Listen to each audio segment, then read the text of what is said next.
All the online students, am I audible? Please write in the chat box. So આજે we will complete the whole chapter of the fundamental right. Fundamental right નું આખું chapter જે છે આપણે આજે finally પૂરું કરીશું. After the completion of the fundamental right, I will give you the break time for the reading. આખું chapter અને આખા chapter. So I will specify the day also. આમાંથી કેટલા લોકો છે જેના આગળના બેકલોગ લેક્ચર્સ જોવાના બાકી છે, ખાસ કરીને આ ચેપ્ટર? બીજા કોઈ? બાકી બધા લોકો સાથે આખા જેટલા બી લેક્ચર એક ટાઈમ જે વચ્ચે મળે, like if you are getting about 2 days of time, વચ્ચે રવિવારનો એક વધારાનો દિવસ આવે, તો આ સમયગાળાની અંદર આખું ચેપ્ટર રિવાઇઝ કરો. રીઝન આખા ચેપ્ટરની કમ્બાઇન્ડ ટેસ્ટ. લેટ્સ સે if it will be definitely about the paper of 100 marks, 100 માર્ક્સનું જે છે આખું પેપર લઈશું, ખાલી ના ખાલી ફંડામેન્ટલ રાઇટ્સ, કે જેમાં આખું તમારું ચેપ્ટર આવી ગયું. એ વસ્તુ જે છે એક વખત ધ્યાન રાખજો. You will get a sufficient time, 2 થી 3 દિવસનો ટાઈમ આપીશ વાંચવા માટેનો. તો આજે પ્રયત્ન કરીએ આખું ચેપ્ટર આપણું પૂરું થઈ જાય. લાસ્ટ સેશનમાં આપણે અહીંયા પહોંચ્યા હતા રાષ્ટ્રીય કટોકટી અને લશ્કરી કાયદો. મતલબ મેં તમને આપણે અનુચ્છેદ 32 પૂરી કરી, બંધારણીય ઇલાજનો અધિકાર. પછી અનુચ્છેદ 33 તો કે લશ્કરી સશસ્ત્ર દળોના મૂળભૂત અધિકારોની મોકૂફી, આ વસ્તુ જોઈ હતી. અને અનુચ્છેદ 34 જે છે એમાં આપણે ડિસ્કશન કર્યું હતું શું, એનાથી આગળ વધીએ તો કે વાત આવે છે અનુચ્છેદ 35. હવે અનુચ્છેદ 35 શું કહે છે? તો કે અનુચ્છેદ 35 એવું કહે છે કે મૂળભૂત અધિકારો જે છે આપણા, એ મૂળભૂત અધિકારોને અમલી બનાવવા હોય, મતલબ કે ઇમ્પ્લિમેન્ટ કરવા હોય. જો અમુક મૂળભૂત અધિકારો જે છે આપોઆપ લાગુ થાય છે, આપોઆપ લાગુ થવાનો મતલબ એ કે ભાઈ એના માટે જે છે વિશિષ્ટ કાયદા બનાવવાની જરૂરિયાત. અમુક મૂળભૂત અધિકારોના સંદર્ભે કાયદાઓ બનાવવામાં આવે, લોઝ બનાવવામાં આવે. તો કે લોઝ બનાવવાની સત્તા કોની પાસે છે? તો કે ભાઈ સંસદ પાસે, પાર્લામેન્ટ પાસે. તો અનુચ્છેદ 35 શું કહે છે? તો કે ભાઈ વિશેષ મૂળભૂત અધિકારોને જે છે એ અમલી બનાવવા માટે જે છે એ શું કાયદો બનાવવાની સત્તા કોની પાસે? તો કે જો એમાં બે વસ્તુ, કે મૂળભૂત અધિકારોને ઇમ્પ્લિમેન્ટ કરવા માટે કે અમલ કરવા માટે જે છે એ કાયદા બનાવવાના, અને સેકન્ડ મૂળભૂત અધિકારોનું માનું ઉલ્લંઘન થાય તો એને રોકવા માટેના કાયદાઓ બનાવવાના. આ બે વસ્તુમાં જો વન બાય વન આપણે જોઈએ. પહેલી વસ્તુ તો કે સંસદ પાસે જે છે એ નીચેની બાબતોના સંદર્ભે સત્તાઓ છે. તો કે પહેલી વસ્તુ તો કે ભાઈ અમુક રોજગારો માટે જે છે એ રહેઠાણની શરત મૂકવી હોય. રહેઠાણની શરત મતલબ કે નિવાસ સ્થાન. આપણે યાદ કરો કે એની અંદર જોયું હતું આ નિવાસ સ્થાન સંબંધિત શરત કઈ અનુચ્છેદ હતી? અનુચ્છેદ 16 અંતર. તો એના માટે કાયદો બનાવવો હોય તો સત્તા કોની પાસે? સંસદ પાસે. તો કે પેલી વાત આ થઈ ગઈ. સેકન્ડ તો કે ભાઈ રીટ જાહેર કરવાની સત્તા, મતલબ સુપ્રીમ કોર્ટ પાસે અત્યારે સત્તાઓ મૂળભૂત અધિકારના સંદર્ભે છે.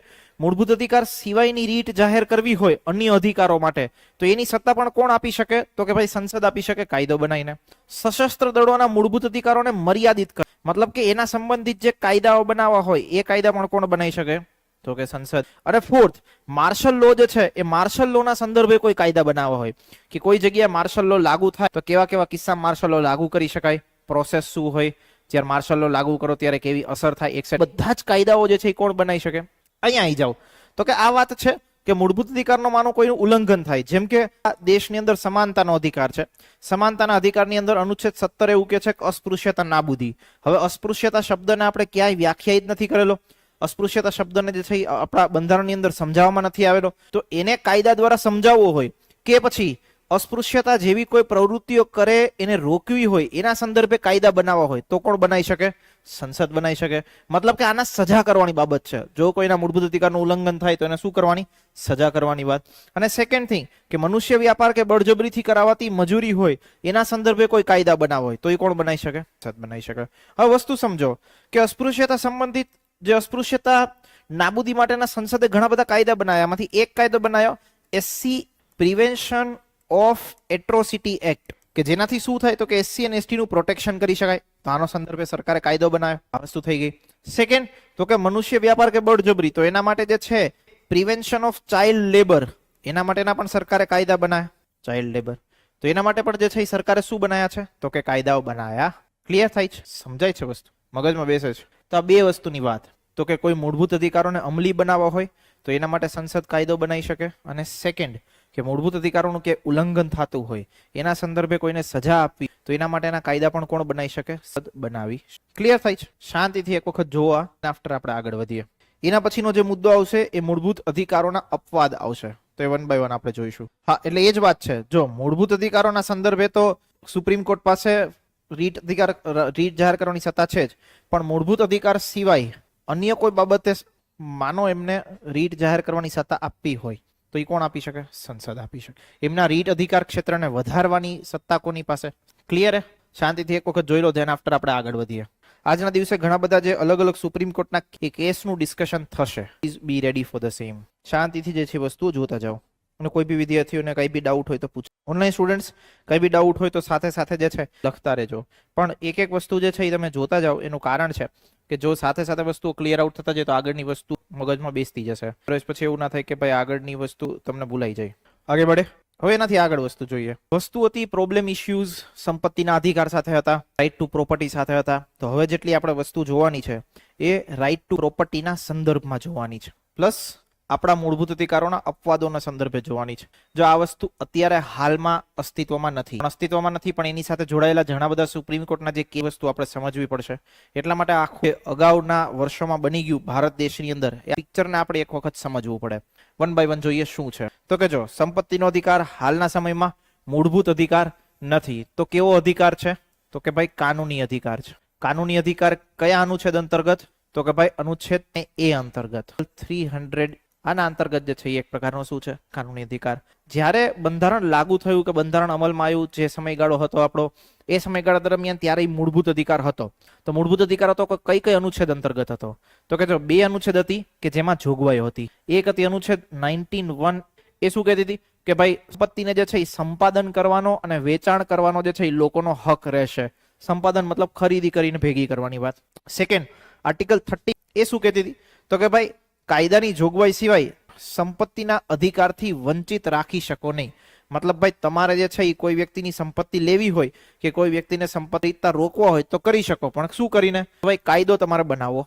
આનાથી તમે કોઈ વ્યક્તિને સંપત્તિના અધિકારથી વંચિત રાખી શકો, બાકી ના રાખી શકો. 31(2) જે છે એ આવું કંઈક, કોઈ બી વ્યક્તિની સંપત્તિ જે છે એ સરકારને હસ્તગત કરવી હોય. હસ્તગત મતલબ પોતાની પાસે લઈ લેવી હોય. કોઈ જગ્યાએ માનો એક બિલ્ડિંગ હોય, હવે બિલ્ડિંગ સરકારને એવું ઈચ્છા થાય છે કે ભાઈ આપણે આપણા પાસે લઈ લેવું છે, તો સરકાર લઈ શકતી. હસ્તગત મતલબ પોતે એને જે છે એ કંટ્રોલ કરી શકી, નિયંત્રિત કરી શકી. બે કિસ્સામાં. તો કે પેલું જે હસ્તગત કરે કે જેની પાસેથી સંપત્તિ લઈ લે એ જાહેર હેતુ માટે હોવી જોઈએ. જાહેર હેતુનો મતલબ શું? કે ભાઈ તમારે રસ્તો બનાવવો છે, વચ્ચે એક બિલ્ડિંગ નડે છે, તો સરકાર એમ કે ભાઈ આ બિલ્ડિંગ અમે લઈ લઈએ છીએ. પછી બિલ્ડિંગને પાડી નાખે, ત્યાંથી રસ્તો જે છે સીધો કાઢે. આ વસ્તુ કરવી હોય તો સરકાર કરી શકે. સેકન્ડ તો કે ભાઈ જેની સંપત્તિ તમે લઈ લો છો, હસ્તગત કરી લો છો, ભલે જાહેર હેતુ માટે તમે કરતા હો, પણ તમારે સામે એને વળતર આપવું. વળતર મતલબ કે કઈક પૈસા તો આપવા પડે ને તમારે. એમને તો તમે કઈ સરકારને મન થાય તો બિલ્ડિંગ કોઈનું લઈ ના શકે, તો તમારે શું કરવું પડે? હવે પ્રોબ્લેમ શું? તો કે આ વસ્તુ હતી જ આપણા મૂળ બંધારણમાં, પણ પ્રોબ્લેમ શું આવ્યો? પ્રોબ્લેમ એવો આવ્યો કે સરકાર જે છે એ જમીન સુધારાને લગતા ઘણા બધા કાયદાઓ બનાવતા હતા. જમીન સુધારાને લગતા કાયદા બનાવે, થાય શું? ભાઈ કોઈની પ્રોપર્ટી તમારે સરકારને કંટ્રોલ કરવી હોય કે કોઈની પ્રોપર્ટી જે છે સરકારે પોતાની પાસે લઈ લેવી હોય તો સરકાર એના સંદર્ભે કાયદાઓ બનાવે. જેવો સરકાર કાયદો બનાવે જમીનને મતલબ જમીનને કંટ્રોલ કરવાનો, સંપત્તિને કંટ્રોલ કરવાનો, એવા જ એ લોકો જે છે એ સીધા ક્યાં જતા રહીએ?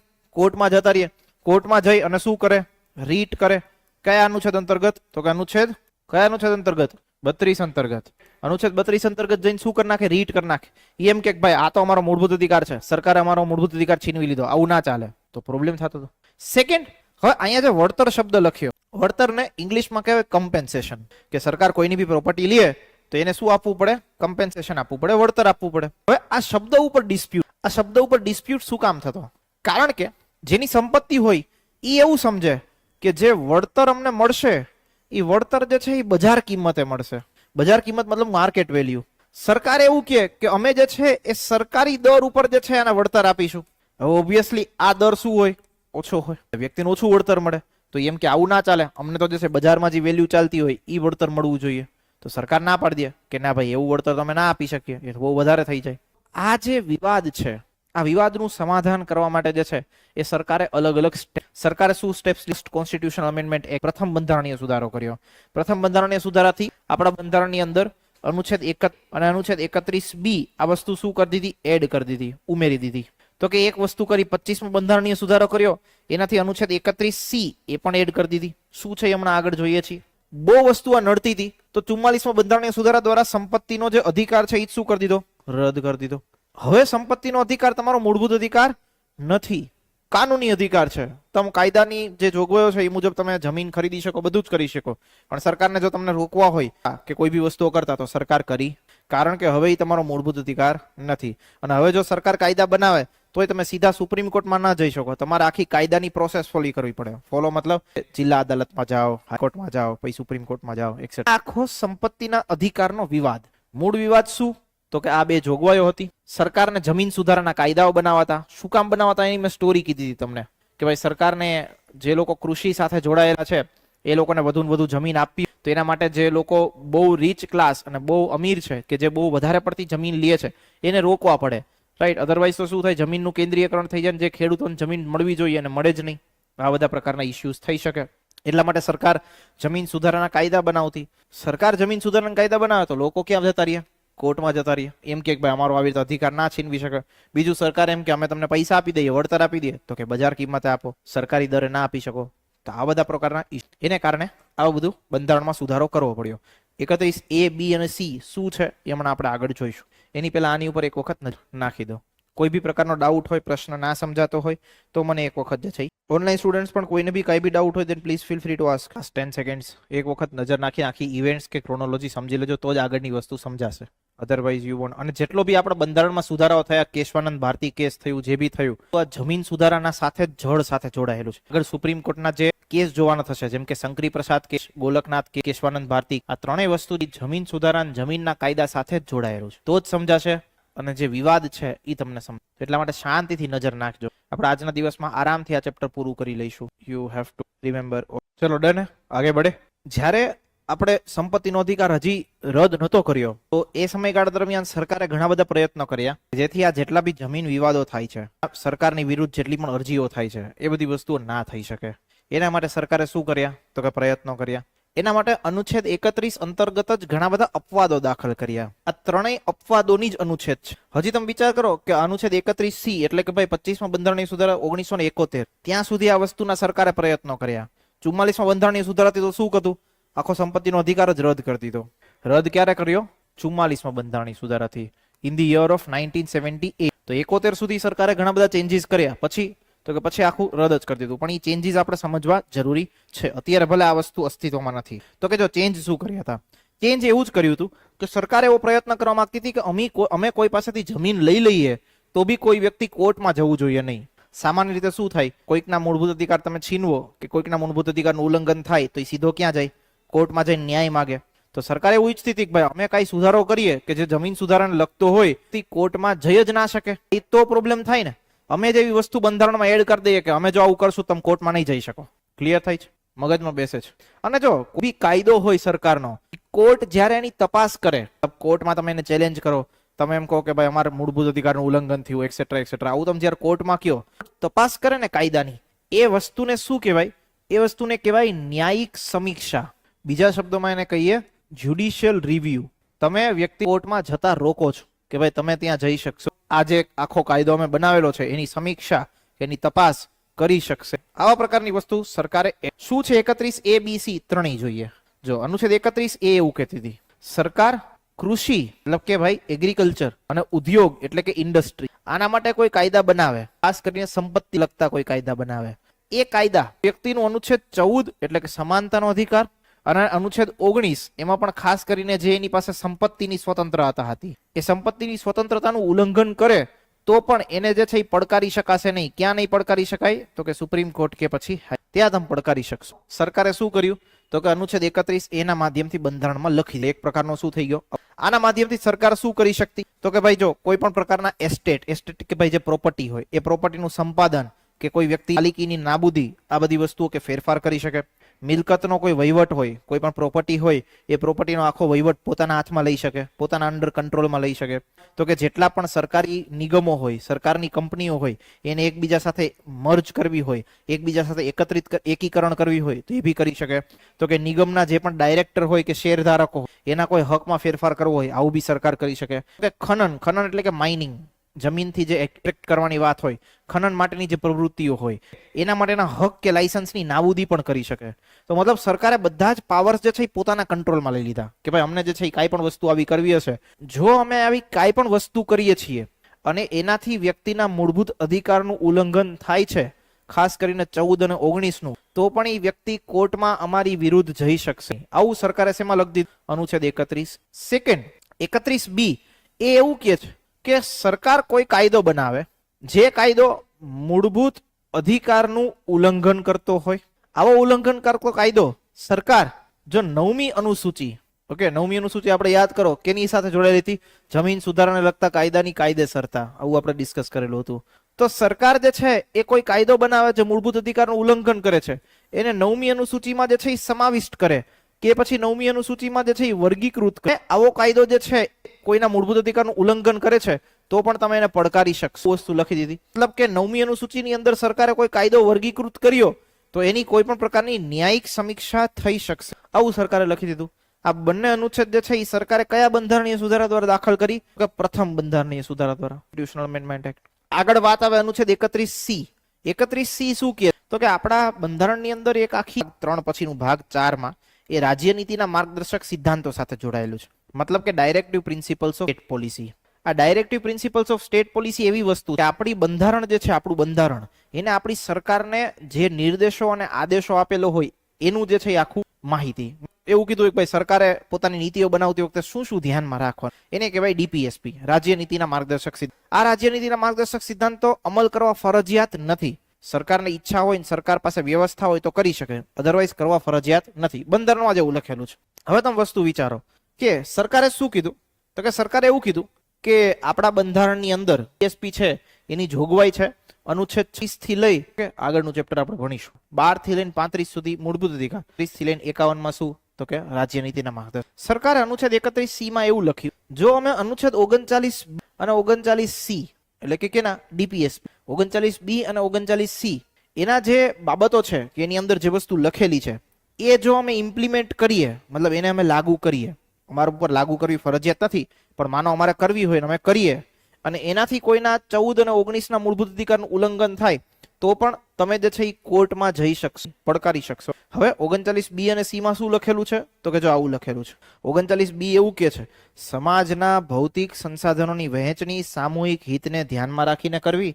39C એવું કે છે, સંપત્તિ અને ઉત્પાદનના સાધનોના કેન્દ્રીયકરણ ઉપર પ્રતિબંધ. આને વધારે મગજ ચલાવવાની આપણે જરૂરિયાત નથી, પણ સિમ્પલ એવું છે કે આ વસ્તુ પણ ક્યાંક ને ક્યાંક એની સાથે જોડાયેલી છે કે સરકાર જમીનોને કંટ્રોલ કરી શકે, સરકાર જમીન કોઈ વ્યક્તિ કોઈ ખરીદતું હોય એને રોકી શકે. અહીંયા જો અહીંયા વસ્તુ શું છે કે સમાજના ભૌતિક સંસાધનો, ભૌતિક સંસાધનમાં આ જમીન આવી જાય તો ભૌતિક સંસાધનોની વહેંચણી મતલબ જે લોકોને મળવું જોઈએ એ સામૂહિક હિતને ધ્યાનમાં રાખીને કરવાની. મતલબ આખું સમાજનું હિત અને સમાજનું કલ્યાણ થાય એ ધ્યાનમાં રાખીને કરવાની. કોઈ એક ઇન્ડિવિજ્યુઅલને જમીનનો અધિકાર મળે છે, એ જો અધિકાર સમાજ માટે ખતરારૂપ હોય, જોખમરૂપ હોય તો સરકાર એને કંટ્રોલ કરી શકે. સરકાર પાસે પાવર છે. આવું આપણું બંધારણ આપણી સરકારને કહે છે કે તમે ધ્યાન રાખજો. તો કે સંપત્તિ ઉત્પાદનના સાધનોના કેન્દ્રીયકરણ ઉપર પ્રતિબંધ. કેન્દ્રીયકરણ મતલબ તો કે એક જગ્યાએ એક વ્યક્તિ પાસે બધું ના આવી જવું જોઈએ. જો કોઈ વ્યક્તિ જે છે બહુ પૈસાદાર છે ને જમીનો કન્ટિન્યુઅસલી ખરીદ જ રાખે તો વસ્તુ તમે સમજો કે એક ગામની મોસ્ટ ઓફ જમીન એની પાસે હોય તો બાકીના ખેડૂતો શું કરે? તો સરકાર પાસે એવા પાવર હોવા જોઈએ કે ભાઈ આવી બધી વસ્તુ ઉપર પ્રતિબંધ મૂકે. તો સરકારે એ વસ્તુ કરવા માટે શું કર્યું? તો કે 31C ને એડ કરી અને એમ કીધું કે આ બે વસ્તુ છે એને અમે ઇમ્પ્લિમેન્ટ કરીએ, કોઈ કાયદા બનાવીએ અને જો મૂળભૂત અધિકારનું ઉલ્લંઘન કરે, ખાસ કરીને 14 અને 19 નું, તોય તમે કોર્ટમાં જઈ શકશો. એ વસ્તુ સરકારે એડ કરી દીધી. આ 3 વસ્તુ જે છે એ મૂળભૂત અધિકારના અપવાદ ત્યારના સમયમાં. અનુચ્છેદ 31 શાંતિથી 3 વસ્તુ જોઈ લો. આફ્ટર આપણે આગળ ઓનલાઈન વિદ્યાર્થીઓ કોઈ પણ ડાઉટ હોય તો પૂછી શકો. Today we'll keep the session till 7:30 only because I have the another session. આજે 7:30 સુધી will continue with the session. Possible હશે તો કાલના દિવસમાં કવર અપ કરો. Otherwise then we'll continue on to. આમાંથી કેટલા લોકો જે છે સવારના ટાઈમે free? How many of you સવારના ટાઈમે ફ્રી નહીં હોતા? એટલે કાલના દિવસ માટે કેટલા લોકો મોર્નિંગમાં અવેલેબલ છે? How many of you? તમને અવેલેબલ તો પબ્લિક હોલિડે નહીં એટલે કેટલા વાગે જોબ ટાઈમ? સવારના. We'll think of it. Otherwise we'll keep one session tomorrow in the morning. કાલ સવારે એક લેક્ચર રાખી દઈશું. Morning we'll try. I will announce. જો મારો કોઈ બીજો લેક્ચર નહીં હોય તો. ક્લિયર થયું? મૂળભૂત અધિકારોના અપવાદોની કોઈ વિદ્યાર્થીઓને કોઈ બી ડાઉટ, વસ્તુ ના સમજાતી હોય એવું? આગળ વધીએ. વાત આગળ વધીને ડિસ્કસ શું કરવાની છે? તો કે હવે આ જ વસ્તુના વિવાદને કારણે મૂળભૂત અધિકારો ઉપર ઘણા બધા જે છે પ્રશ્નો ઉભા થયા, ઘણા બધા કોર્ટ કેસ થયા. કોર્ટ કેસ શું થયા, શું ચુકાદો આવ્યો, એને વન બાય વન સમજવાનો પ્રયત્ન કરીએ. એના માટે આ 5 કેસ બહુ જ ઇમ્પોર્ટન્ટ છે. 5ની ક્રોનોલોજી હશે. સૌથી પહેલા 1951 માં કેસ, 1960 ના કેસ, પછી 1971 માં બંધારણીય સુધારો થાય, ફરી પાછો એક સુધારો થાય અને છેલ્લે 1973 એક સુધારો થાય. વન બાય વન આખી ક્રોનોલોજી અને ઇવેન્ટ જે છે એને ભણવાનો પ્રયત્ન, જેથી આપણને ખબર પડે કે ભાઈ શું સિચ્યુએશન અને શું જે છે એ આપણા દેશની અંદર બંધારણમાં મૂળભૂત અધિકારોના સંદર્ભે થયેલી વન બાય વન સ્ટડી કરીએ. સૌથી પહેલા આવે તમારો કેસ શંકરી પ્રસાદ વિરુદ્ધ ભારત. તો શાંતિથી સમજજો. આપણે એક વસ્તુ ડિસ્કસ કરેલી હતી ને, જે અનુચ્છેદ 13. આ અનુચ્છેદ 13 ની અંદર આપણે એવું કીધું હતું કાયદો જે છે એ કાયદો ઇઝ નોટ ઇક્વલ ટુ વસ્તુ કરી હતી, એનો જવાબ તમને અહીંથી મળશે આખી કેસની ક્રોનોલોજીમાં. વન બાય વન સમજવાનો પ્રયત્ન કરીએ જેથી ખબર પડે. હવે કેસ શું હતો, કેસમાં ઇશ્યુઝ શું હતા, સુપ્રીમ કોર્ટે શું નિર્ણય આપ્યો અને એની અસર શું, આટલી વસ્તુ આપણે ભણવાની થશે જેથી આપણું આખું કેસ જે છે આપણે સમજી શકીએ. સૌથી પહેલા જો કેસમાં જે છે એ આજે પહેલા બંધારણીય સુધારા દ્વારા અનુચ્છેદ 31A અને B દાખલ કરવામાં આવી કે જેનાથી વ્યક્તિના સંપત્તિના જે અધિકારો જે છે એને મર્યાદિત કરવામાં આવ્યા, કંટ્રોલ કરવામાં આવ્યા. એ વસ્તુ જે દાખલ કરવામાં આવી એને પડકારવામાં આવી, મતલબ એને ચેલેન્જ કરવામાં આવી કોર્ટની અંદર.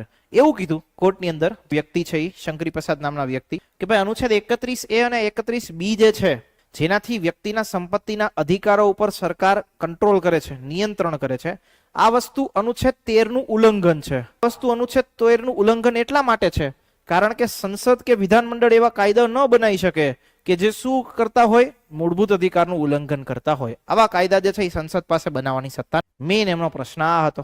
એના કારણે જે છે ને શું કર્યું તો કે કોર્ટમાં આ વસ્તુને ચેલેન્જ કરી. સરકારે શું કર્યું હતું, પેલા જ બંધારણીય સુધારાથી 31A દાખલ કરી દીધી અને એમ કહી દીધું કે ભાઈ અમે જે છે એ સંપત્તિને કંટ્રોલ કરી શકશું, અમે સંપત્તિના અધિકારની વિરુદ્ધના કાયદા બનાવીશું તો પણ કોઈ વ્યક્તિ જે છે એ કોર્ટમાં જઈ શકશે. વસ્તુ જે છે એ શું કીધી સરકારે 31A અને B માં કીધી હતી. વસ્તુને આમણે શું કરી, કોર્ટમાં ચેલેન્જ કરી. એમણે એવું કીધું કે સરકાર એવા નો કાયદા બનાવી શકે કે જે મૂળભૂત અધિકારનું શું કરતા હોય, ઉલ્લંઘન કરતા. સુપ્રીમ કોર્ટે શું નિર્ણય આપ્યો, સુપ્રીમ કોર્ટે એવું કીધું કે ભાઈ આ સરકારે જે પેલો બંધારણીય સુધારો કર્યો છે એ માન્ય છે, એમાં કાંઈ વાંધો નથી. સુપ્રીમ કોર્ટે અર્થઘટન કર્યું. શેનું અર્થઘટન કર્યું તો કે અનુચ્છેદ 13 નું. 13 નું અર્થઘટન મતલબ કે ઇન્ટરપ્રિટેશન, કે કોર્ટે અનુચ્છેદ 13 નો મતલબ સમજાવ્યો કે શું છે. કોર્ટે એવું કીધું કે ભાઈ જો 13 છે કાયદા શબ્દનો ઉપયોગ થયેલો છે, મતલબ કે લો શબ્દનો ઉપયોગ થયો. આ લો શબ્દમાં બંધારણીય સુધારો આવે આવું સુપ્રીમ કોર્ટે પેલા જ કેસમાં કહી દીધું. મતલબ એમ કીધું કે સરકારે તો જે છે એ બંધારણીય સુધારો કર્યો, પ્રથમ બંધારણીય સુધારાથી અનુચ્છેદ 31A અને B દાખલ કરી. તો કોર્ટે એવું કીધું પ્રથમ બંધારણીય સુધારા દ્વારા જે વસ્તુ દાખલ કરી છે એ તો બંધારણીય સુધારો છે, એ ક્યાં કાયદો છે. આવું અર્થઘટન કર્યું. અલ્ટિમેટલી જે છે એ બંધારણીય સુધારા અથવા એ બી એક કાયદો જ ગણાય, પણ કોર્ટે શું કીધું કે ના ભાઈ એને કાયદો નહીં ગણવાનો છે. 13 માં તો કાયદા શબ્દનો ઉપયોગ છે. 13 એવું કે છે સંસદ કે રાજ્યની વિધાનમંડળ એવા કાયદા ન બનાવી શકે જે મૂળભૂત અધિકારનું ઉલ્લંઘન કરતા હોય. પણ સરકારે કાયદો ક્યાં બનાવ્યો છે, સરકારે તો શું કર્યો, બંધારણીય સુધારો કર્યો. તો બંધારણીય સુધારો જે છે એ કાયદો ગણાય. જો એ કાયદો ના ગણાય તો પછી સરકારે જે બી કર્યું એ બધું વેલિડ. ક્લિયર થાય છે, મગજમાં બેસે છે એવરીવન. તો સરકારે મતલબ કોર્ટે એવું કીધું કે બંધારણીય સુધારો શબ્દ જે છે એ કાયદો ગણાય. મતલબ કે crux of the story is like this કે કાયદા શબ્દ એની અંદર જે છે એ બંધારણીય સુધારા શબ્દનો સમાવેશ. તો જો એને મેથેમેટિકલ ટર્મ્સમાં મેં કંઈક અહીંયા લખ્યું છે આવું કે બંધારણીય સુધારો is not equal to. Clear થાય છે જે છે એ શું કહી દીધી, કોર્ટે કહી દીધી. મતલબ કે સરકાર બંધારણીય સુધારો કોઈ પણ વ્યક્તિના જે બી મૂળભૂત અધિકારો હોય એને છીનવી શકે. આવી વસ્તુ જે છે સુપ્રીમ કોર્ટે, મતલબ તો આનો આવો જ થાય. પાર્લામેન્ટ ને સંસદને જે કરવું હોય એ કરે બંધારણીય સુધારો કરીને. મગજમાં બેઠી, ક્લિયર થાય છે, કેસ સમજાય છે. આ સ્ટોરી સમજજો, ખાસ કરીને આ સેન્ટેન્સ જ સૌથી વધારે ઇમ્પોર્ટન્ટ છે કે સરકાર બંધારણીય સુધારો જે કરે છે સમાવેશ કાયદા શબ્દમાં થતો સુપ્રીમ કોર્ટે અર્થઘટન કર્યું. હવે અનુચ્છેદ 13 તો સરકારને કાયદો બનાવતા રોકે જે મૂળભૂત અધિકારનું ઉલ્લંઘન કરતા હોય, પણ સરકાર તો શું કરે છે, બંધારણીય સુધારો કરે છે. તો બંધારણીય સુધારો ઇઝ નોટ ઇક્વલ ટુ કાયદો. એટલે જો સરકાર જેવું બી કર્યું, બંધારણીય સુધારો કર્યો, એના માધ્યમથી તમારો મૂળભૂત અધિકાર છીનવાયો, તો આવું જે છે આ ક્લિયર થયું. શાંતિથી એક વખત જો કોઈ બી ડાઉટ હોય તો મને પૂછો. ઓનલાઈન વિદ્યાર્થીઓ પણ if anyone is having any doubt please feel free to ask. ચલો કોઈને ડાઉટ. આ વસ્તુનું અર્થઘટન સુપ્રીમ કોર્ટ એટલા માટે કરી શકે કારણ કે અનુચ્છેદ 147 આપણા બંધારણની શું કહે છે તો કે ભાઈ બંધારણનું અર્થઘટન કરવાની અંતિમ કોની પાસે, સુપ્રીમ કોર્ટને જે ડિસિઝન લેવો હોય, બંધારણને જે રીતે અર્થઘટન કરવું હોય એ કરી શકે. આગળના સમયમાં તમે જોશો તો સુપ્રીમ કોર્ટ પોતાના સ્ટેન્ડ ચેન્જ પણ કરે. જે ડિસિઝન આપ્યો હોય એનાથી આગળ બીજો ડિસિઝન પણ આપી શકે. મતલબ અહીંયા એવું કીધું એક બંધારણીય સુધારો કાયદો નથી, તો આગળ જતા એવું બી કહી શકે કે ના ભાઈ બંધારણીય સુધારો કાયદો જ છે. ક્લિયર થાય છે. સુપ્રીમ કોર્ટ પોતાના નિર્ણયોને શું કરી શકે, બદલી શકે. સમજમાં આવ્યા. પેલા કેસથી મૂવ ઓન આગળ કરીએ બીજા કેસ ઉપર. બીજો કેસ છે ગોલકનાથ વિરુદ્ધ પંજાબ રાજ્ય. આ કેસમાં શું ઇસ્યુ થયો તો કે અગેન કેસ શું હતો તો કે પંજાબનું એક પરિવાર, બે ભાઈઓ હતા, હની એન્ડ વિલિયમ ગોલકનાથ. એની પાસે 500 એકરથી જે છે વધારાની જમીન હતી, બહુ વધારે જમીન હતી. પંજાબની સરકારે એક કાયદો બનાવ્યો. કાયદો બનાવ્યો શું, Punjab security and land tenure act મતલબ આ એક્ટ બનાવ્યો હતો. એક્ટ ની અંદર વ્યક્તિ દીઠ ખાલી ને ખાલી 30 એકર જેટલી તમે જમીન રાખી શકો એવું નક્કી કરી દીધું. એક વ્યક્તિ ખાલી કેટલી જમીન રાખી શકે? ઓકે, એનાથી વધારે જમીન રાખી શકે. આવા પ્રકારનો કાયદો બનાવ. સંસદે શું કર્યું? આ કાયદાને શેની અંદર મૂકી દીધો?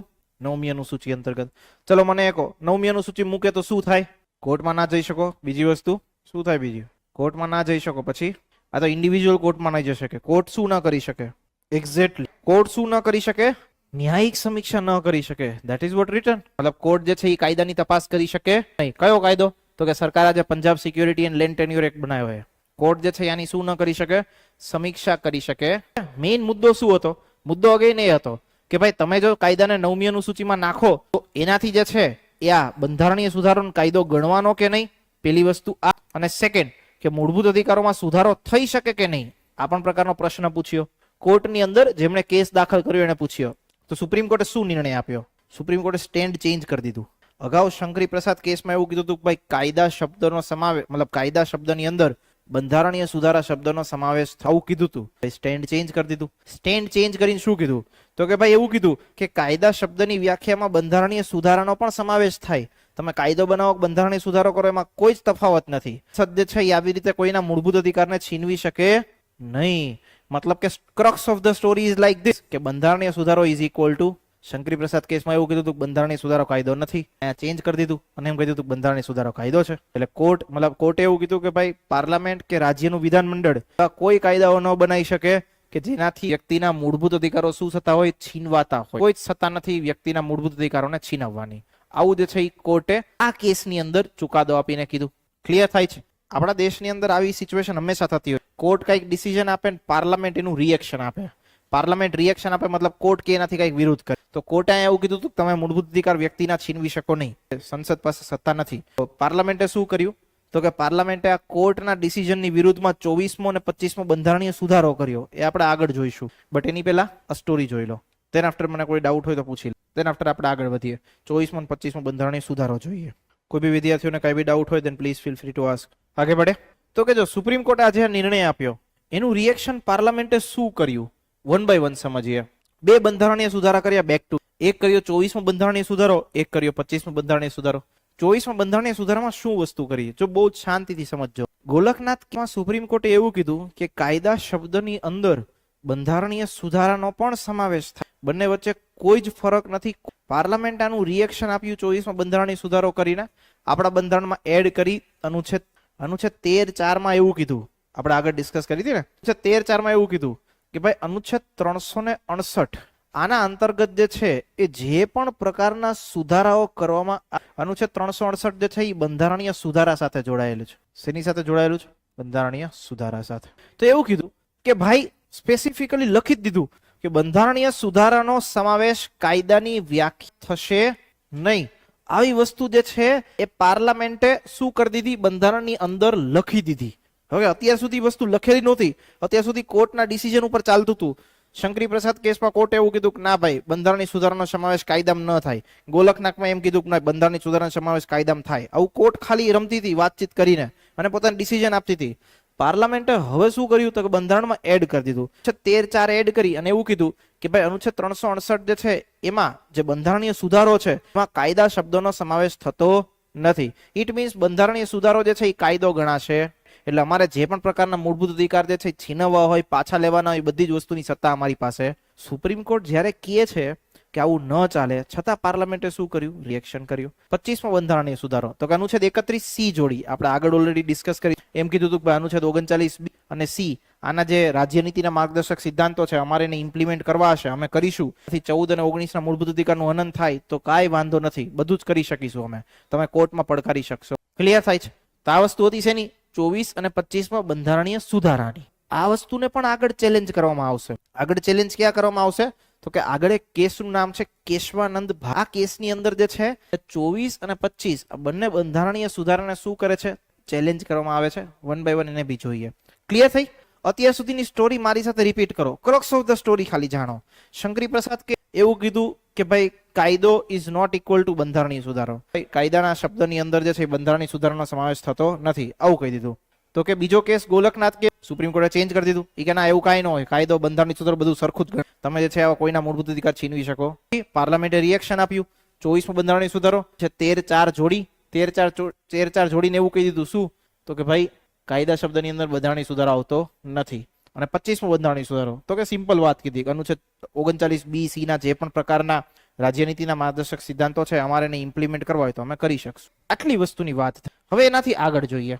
એનાથી આગળ વસ્તુની ચર્ચા જે આપણે કરવાની છે એ છે તમારું કેશવાનંદ ભારતી કેસ. બહુ જ ઇમ્પોર્ટન્ટ અને બંધારણનો સૌથી અગત્યનો કેસ. અગત્યનો કેસ એટલા માટે કારણ કે આ કેસે આખા ભારતીય બંધારણનું જે પિક્ચર છે કે જે વાત છે એ ચેન્જ કરી નાખી, બદલી નાખી, મૂળભૂત રીતે આખું જે છે એ પરિવર્તન લાવી દીધું. શું છે વન બાય વન સમજીએ કે કેસ શું હતો. કેસ હતો કેરળ જે છે આપણું રાજ્ય, એ કેરળના એક લેન્ડ રિફોર્મ એક્ટ સાથે 1963માં જે છે ત્યાં પણ સરકારે આવો કોઈ કાયદો બનાવ્યો હતો જમીન છીનવવાનો એક્ટ. સરકારે જે છે એક મંદિર હતું, મંદિર ઇડનેર મઠ, તો આ મંદિરની જમીન જે છે એ જમીન સરકારે લઈ લીધી હતી, મતલબ હસ્તગત કરી લીધી હતી, પોતાની અંડરમાં લઈ લીધી હતી. તો રીટ દાખલ કરવામાં આવી સુપ્રીમ કોર્ટની અંદર. એમ કીધું કે ભાઈ આનાથી અમારી 14, 19, 25, 26, 31 આ બધી વસ્તુનું શું થાય છે, હનન થાય છે. 14 સમાનતા, 19 સ્વતંત્રતા, ધાર્મિક સ્વતંત્રતા, 26 ધાર્મિક પ્રવૃત્તિઓને સંચાલન કરવાની સ્વતંત્રતા, 31 સંપત્તિનો અધિકાર ત્યારે હતો. આ બધી વસ્તુનું શું થાય છે, હનન થાય છે. પાર્લામેન્ટે શું કર્યું હતું તો કે ભાઈ 29મો બંધારણીય સુધારો કર્યો અને એનાથી આ જમીન સુધારાનો જે કાયદો છે કેરળનો એને શેમાં નાખી દીધો, 9મી અનુસૂચિમાં. 9મી અનુસૂચિમાં નાખી દો, તમે શું ના કરી શકો, ન્યાયિક સમીક્ષા ના કરી શકો, કોર્ટમાં પડકારી ના શકો. હવે શું થયું તો કે આ જે પાર્લામેન્ટે જેટલી બી કામગીરી કરી એ બધી વસ્તુને કોર્ટમાં પડકારવામાં આવી. મતલબ કે ભાઈ પાર્લામેન્ટનો 24મો બંધારણીય સુધારો, 25મો બંધારણીય સુધારો, 29મો બંધારણીય સુધારો, આ બધી જ વસ્તુને શું કરી, પડકારવામાં આવી. જેને પડકારી વ્યક્તિનું નામ હતું કેશવાનંદ ભારતી. વ્યક્તિ હતા કેશવાનંદ ભારતી. એમણે જે છે સરકારનો 24મો, 25મો, 29મો બંધારણીય સુધારો છે એને શું કર્યું, પડકાર્યો કોર્ટની અંદર. અને એમ કીધું કે ભાઈ આવું ના કરી શકે. રીઝન કે ઈ જે ઇડનેર મઠ છે એના પોતે સાધુ હતા, એની જમીન ગઈ હતી. એને શું દલીલ કરી કોર્ટની અંદર, એને એવું કીધું કે ભાઈ સંસદ પાસે જે છે એ બંધારણીય સુધારો કરવાની સત્તા મર્યાદિત છે, આટલો મોટો જે છે એ બંધારણીય સુધારો કરી શકે નહીં. મતલબ કરવો હોય તો કરી શકાય પણ લિમિટેડ, એવું નહીં તમે ગમે એ બંધારણીય સુધારો હોય કરતા રહો. તો કે 25મા બંધારણીય સુધારાથી જે અનુચ્છેદ 31C એડ કરી છે, વ્યક્તિની સ્વતંત્રતા છીનવે છે, ખાસ કરીને શેની, 24મો અને 25મો બંધારણીય સુધારો જે કરવામાં આવ્યો છે પાર્લામેન્ટ દ્વારા, એ અનુચ્છેદ 19 એટલે કે જે સંપત્તિનો અધિકાર હતો એ શું કરે છે તો કે એનું હનન કરે છે. સરકારે એવી દલીલ આપી કે ભાઈ અમારી પાસે જે છે એ જે પણ બંધારણીય સુધારો કરવો હોય એમ કરી શકીએ, અમારી પાસે અપૂની ભગવાને અમારે જે બી પ્રકારના ચેન્જીસ કરવા હોય એમ કરી શકીએ, કોઈ અમને રોકી ના શકે. એ વસ્તુ આ કીધી. સેકન્ડ એવું કીધું અમારું આપણું જે બંધારણનું આમુખ છે એ આમુખમાં એવું કીધું છે કે ભાઈ વ્યક્તિને સામાજિક અને આર્થિક ન્યાય મળવો જોઈએ. તો અમે તો જે છે એ આમુખ માટે આવું વસ્તુ કરીએ છીએ, અમારે જે વસ્તુ કરવી પડે છે, અમારી જવાબદારી છે કે દેશમાં આર્થિક ન્યાય થાય. જો બધા લોકો એ બધી જમીન જે છે અમુક લોકો પાસે જ હોય તો બીજા લોકો શું કરશે, તો અમારે એના માટે જે છે શું કરવું પડે તો કે અલગ અલગ પ્રકારના કાયદાઓ બનાવવા પડે અને એના માટે જે છે અમે આવી વસ્તુ કરીએ છીએ. ક્લિયર થાય છે? આવા પ્રકારની દલીલ કરી. તો કે સરકારે, કોર્ટે શું કીધું એ બહુ જ ઇમ્પોર્ટન્ટ વસ્તુ. ટોટલ 13 ન્યાયાધીશોએ જે છે એ આખી બેન્ચ, મતલબ 13 ન્યાયાધીશો જે છે એ આખો ચુકાદો જોયો, એનાલિસિસ કર્યો અને નિર્ણય આપ્યો. નિર્ણય કેવી રીતે આપ્યો? 7-6ની મેજોરિટીથી. મતલબ 7 લોકોએ કઈક વસ્તુ કીધું, સામે 6 લોકો એની વિરોધમાં હતા. ક્લિયર? મતલબ બહુ જ ક્લોઝ માર્જિનથી જે છે એ આખો ચુકાદો આવ્યો. શું કીધું તો કે પેલું એવું કીધું સંસદ જે છે એ બંધારણની કોઈ બી જોગવાઈમાં શું કરી શકે, સુધારો કરી શકે, સંસદ પાસે સત્તા, આવું કોર્ટે કહી દીધું. બંધારણ કે બંધારણીય સુધારો જે થાય છે એ અનુચ્છેદ 13 મુજબની વ્યાખ્યામાં કાયદો અગેન ચેન્જ. અહીંયા ક્યાં છે? અહીંયા નથી. તો વસ્તુ શું કીધી કે જે બંધારણીય સુધારો જે છે એ કાયદો નથી. અગેન રિપીટ કર. શંકરી પ્રસાદ કે સુપ્રીમ કોર્ટે એવું કીધું કે બંધારણીય સુધારો કાયદો નથી. ગોલકનાથ કે એમ કીધું કે બંધારણીય સુધારો કાયદો છે. કેશવાનંદ ભારતી કેસ, બંધારણીય સુધારો કાયદો નથી. પૃથ્વી ગોળ છે, અગેન ન્યા જઈને વસ્તુ ઊભી રહી, ફરી પાછું એવું જ વસ્તુ આવી.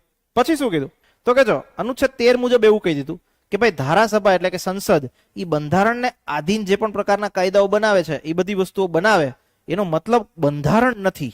ઓકે, કારણ કે દેશની અંદર જે છે એ બંધારણ સર્વોચ્ચ છે. કાયદો જે છે આમનું એને ઇન્ટરપ્રિટેશન એવું આપ્યું કે ભાઈ કાયદો જે છે એ તો એક પ્રકારની ધારાસભાની પ્રક્રિયા છે, એ તો એક પ્રકારની ધારાસભાની પ્રક્રિયા છે, પણ કાયદાનો મતલબ બંધારણ નથી.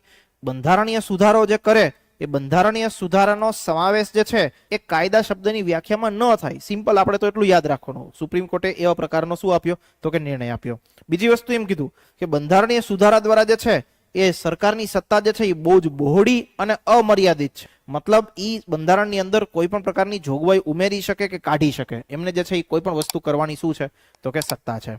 સાથે સાથે એવું બી કીધું કે આપણું જે બંધારણ જે છે એ એક સામાજિક દસ્તાવેજ છે, મતલબ કે સોશિયલ ડોક્યુમેન્ટ છે. સોશિયલ ડોક્યુમેન્ટના સંદર્ભે સમાજની અંદર કલ્યાણ કરવા માટે, સમાજની અંદર આર્થિક ન્યાય આપવા માટે સરકારે જે પણ પ્રકારના પગલાઓ લેવા હોય એ કરી શકે, અને એનાથી કોઈ એક ઇન્ડિવિજ્યુઅલ વ્યક્તિનો હક છીનવાતો હોય તો ચાલે.